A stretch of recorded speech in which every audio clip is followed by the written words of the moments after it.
ও সত্য, যার অস্তিত্ব রয়েছে, আর প্রমাণ হলো যাকে না সময় মেটাতে পারে আর না পরিস্থিতি বদলাতে পারে। আপনি জীবনে অনেক সত্যের সম্মুখীন হন, আর তার মধ্যে একটি সত্য হলো দুঃখ, যা সব সুখের পরেই আসে, সকল খুশির পরে জীবনে ছড়িয়ে যায়। সেই জন্য প্রয়োজন হলো যে ক্রোধের মুহূর্তে কখনো কোনো সিদ্ধান্ত নেবেন না। এই ভারসাম্য আপনাকে ভেতর থেকে দৃঢ় করে তোলে। ও একটি রথ কল্পনা করুন। সারথি হলো আপনার বুদ্ধি, রথ হলো আপনার কর্ম, এবং চারটি অশ্ব আপনার ইন্দ্রিয় এবং আপনার ভাব। যদি অশ্ব অনিয়ন্ত্রিত থাকে তাহলে রথ বিভ্রান্ত হবে এবং সারথিও অপর্যস্ত হবে।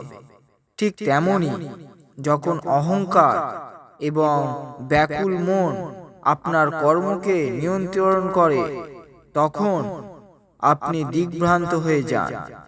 আর যখন আপনি সেগুলোকে নিয়ন্ত্রণ করেন, তাদের অধীনস্থ করেন, তখন জীবনের পথ স্থির এবং সহজ হয়ে যায়। ও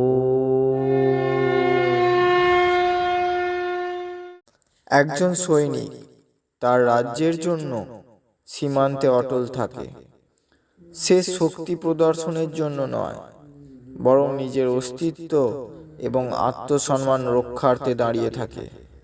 তার অহংকার আমিই শ্রেষ্ঠ এমনটা নয়, বরং আমি আমার ধর্ম এবং ধরার রক্ষক এর জন্য বোধ করে। সেই জন্য সময় ও স্থিতি অনুধাবন করতে শিখুন।